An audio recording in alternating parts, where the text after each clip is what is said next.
Welcome back to the deep dive. Today we're peeling back the layers on a universal social phenomenon, Mhm. something that really guides who we listen to and why.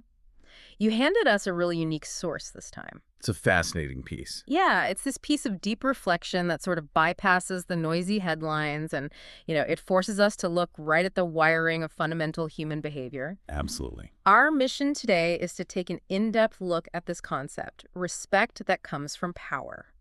Right. Okay, so let's unpack this. If we strip away all the titles and, the metrics, the question at the heart of this deep dive is pretty simple. Does power inherently decide where respect and therefore our attention is It's placed? such a foundational question. And the material, it starts right where the friction is highest. It does. It notes that far too often, it's not genuine wisdom that captures the room, it's just position or influence. So we're diving into this quiet, almost invisible pattern. A pattern that repeats itself in every society, every boardroom, every social structure you can think of. We're investigating the social physics of attention. I mean, why do some voices command focus instantly while others, No matter what they're saying. exactly, regardless of the truth they carry, they just speak into silence? It isn't about what is said, it's about who is saying it. And that's the central idea, isn't it? The difference is rarely the depth of the insight. It's almost always position. Right. And what's so important to recognize is that this tendency, this dynamic where power takes precedence over the actual quality of an idea, Yeah. it's not an exception. No. It's described as a recurring, built-in human habit. We are socially predisposed to listen upward in a hierarchy. And I think that's maybe the most unsettling part. The source material frames this not as some kind of intentional malice Not at or cruelty. It's just an automatic behavior. It's like the default setting for how human groups organize their attention. And the consequence of that default setting, of that listening habit, is immediate. It's profound for any group trying to make good decisions. Well, if you're wired to listen upward, power doesn't just demand respect. It acts like a giant amplifier. Right. It amplifies ordinary, even poor ideas. And on the flip side, a lack of position or influence, it acts like a noise-canceling filter. Silencing even the most critical truths. Exactly. The very truth that might be necessary for the group's survival. So if we connect this to the bigger picture, It becomes clear that just relying on this human habit makes societies, inherently inefficient when they're seeking truth. so we have to consciously fight against it. We have to actively override our default social programming to find real wisdom. If we don't, we just end up prioritizing comfort and confirmation, Over genuine clarity. which leads us toward what the source calls loud banality. That's a great phrase. And to make this concept, which is a bit philosophical, to make it tangible, the source material gives us a perfect grounding example. So let's take you straight into the scene. A small local town council meeting. The kind of place where every decision has immediate, visible consequences. You can picture it perfectly. So picture the first character, the elderly teacher. He's been in that town for decades, shaping generations, advising families, resolving countless quiet disputes. He has deep roots. Deep roots. He sits patiently at the back, and when he speaks, his words are thoughtful, they're measured, and they're rooted in this absolute understanding of the town's history and its people. He's offering real insight. He offers a genuine path forward. But here's the crucial detail. The room barely moves.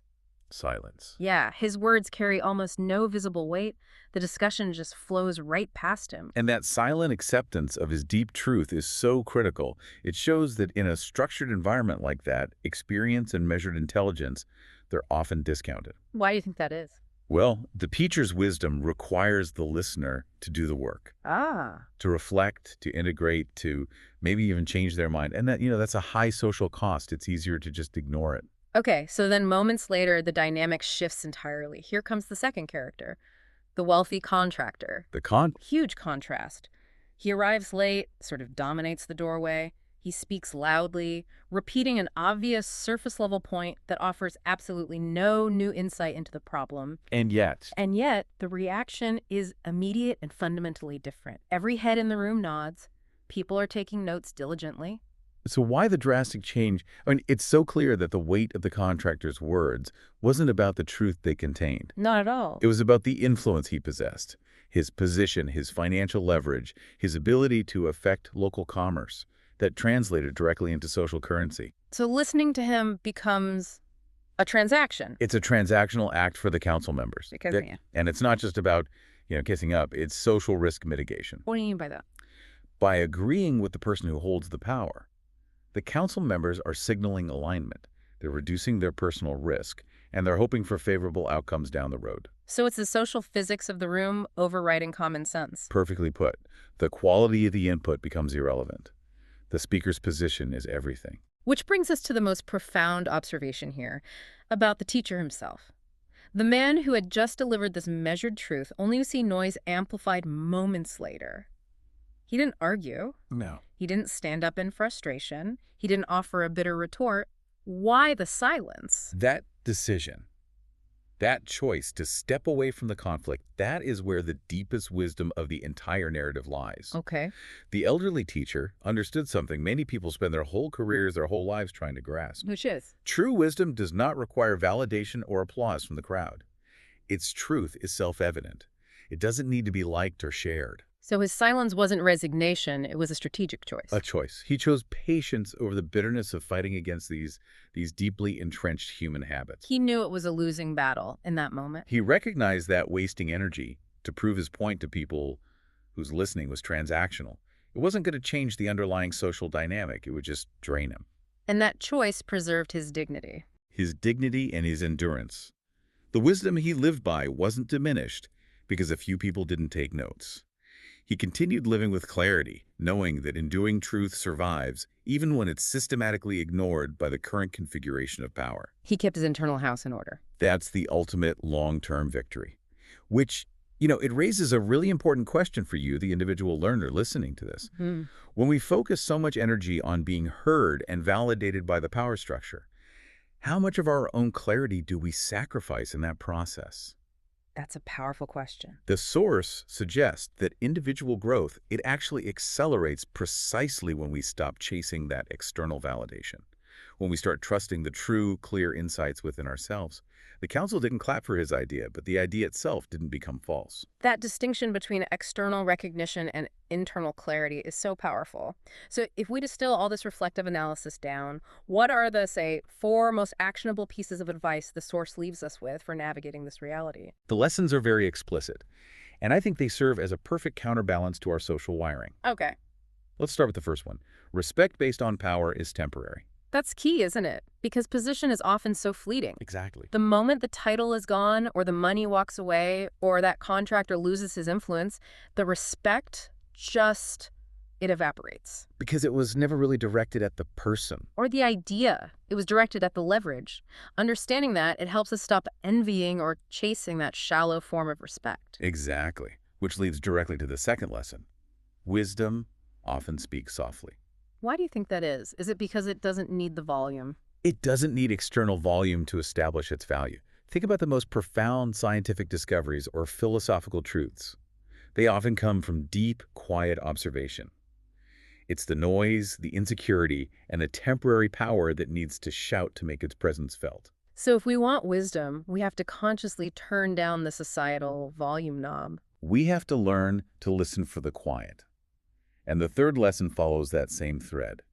Validation is not a measure of truth. This is so crucial in today's digital landscape, too. The nodding heads, the diligently taken notes in that meeting. The likes, the shares. Right. Those are measures of social response, not reality.